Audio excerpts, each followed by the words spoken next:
Welcome to Donmar TV News Channel. Okay, pag-uusapan natin itong si Senator Franklin Drilon. Nangingialam na naman ng trabaho ng iba. Grabe. Si Drilon nangingialam na naman kay Vice President Inday Sara Duterte. Yan ang itatalakay natin ngayon. Okay? Pero bago natin yan itatalakay, don't forget, i-like nyo ang video na ito para kakalat ito guys sa taong bayan, sa mga BBM supporters at sa friends and families natin. Okay? Mag-like na. 1, 2, 3, go! And subscribe to my channel, Donmar TV. Okay? Maraming mga nanonood dito na hindi pa nakasubscribe sa akin. I-hit nyo ang subscribe button.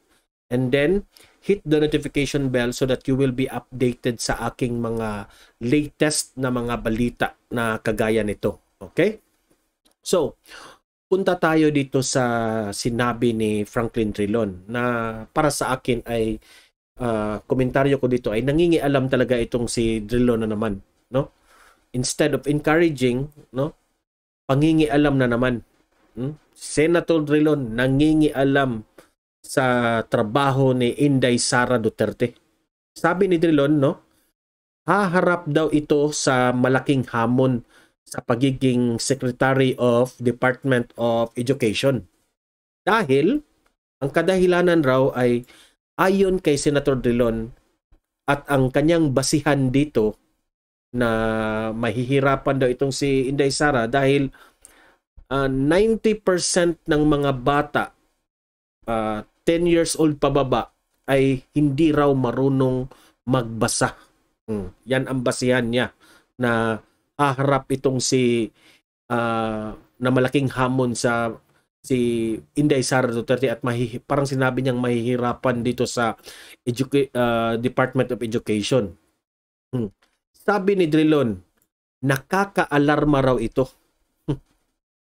Ang dahilan niya rito ay ang dahilan dito ay sa hindi daw maganda ang pamamalakad sa educational sector sa gobyerno natin.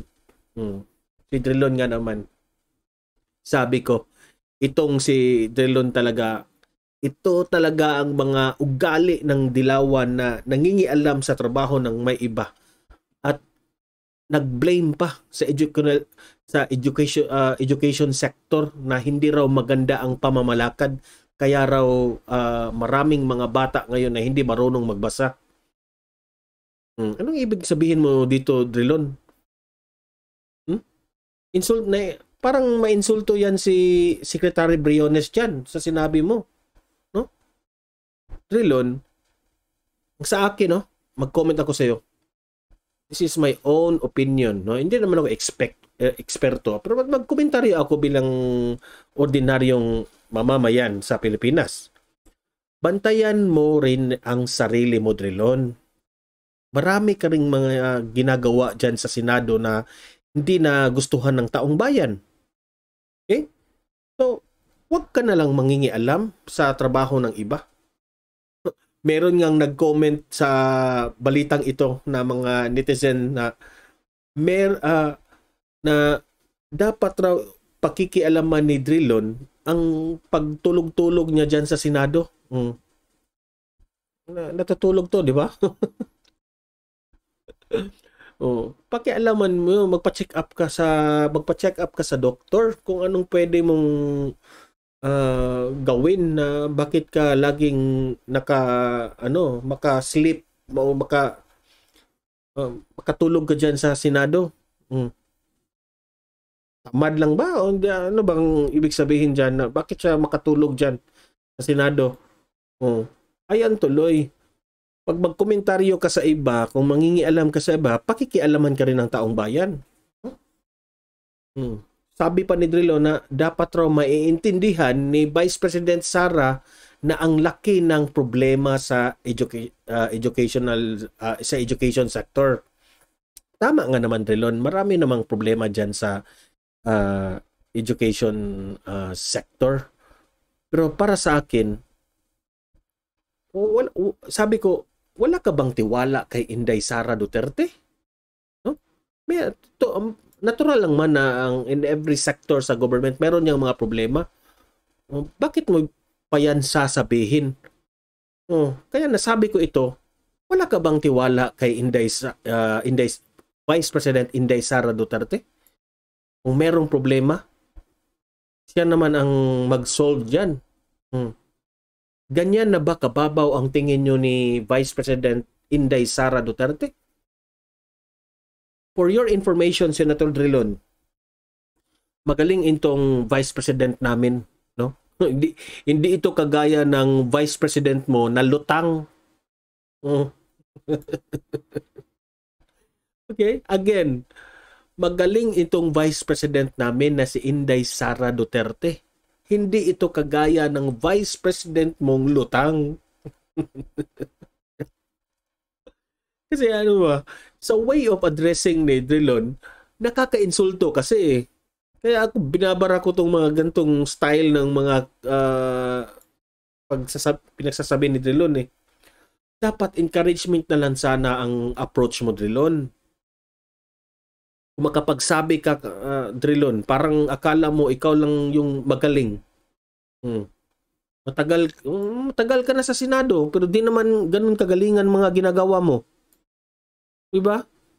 So, wag ka na lang mangingialam. Kasi wala ka namang ring what do you call that one? Wala ka namang pakita sa amin na maganda. Na ganun kaganda. No? Wala. Remember, Senator Drilon, remember, 30 million ang bumoto kay Inday Sara. Kasi napansin namin ang kagalingan ng babaeng itong si Vice President Inday Sara Duterte sa pagserbisyo niya sa gobyerno. No? Kaya ikaw, Drilon, mag-mind ka na lang sa business mo. Mind your own. Okay? Huwag ka nang mangingialam dyan kung anong gagawin ni Inday Sara. Hindi yan makakatutulong yung mga pinagsasabi mo.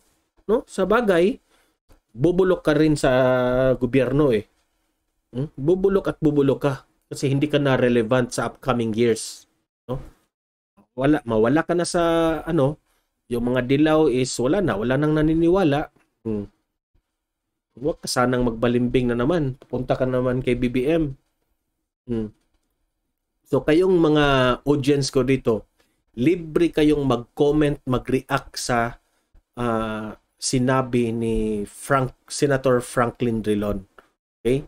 Nagkomentaryo tayo, nag-react tayo bilang isang ordinaryong mamamayan lamang. Hindi tayo political expert. Yung mga sinasabi ko nga, nagkabulol-bulol na nga eh kasi alam nyo naman, hindi tayo marunong masyadong magtagalog. Bisaya ako, ha? Pero I'm trying hard na makapagbigay sa inyo ng update ng balita. Nagkabulol-bulol na nga tayo. So, forgive me sa mga audience ko na sometimes yung bunganga ko mabulol.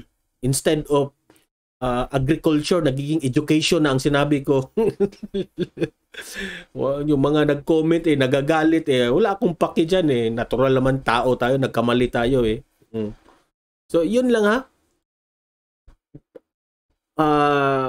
Pabor ba kayo sa mga sinasabi ni Franklin Drilon na yung education sector raw hindi magaling ang pagdala kaya maraming mga bata na hindi marunong magbasa?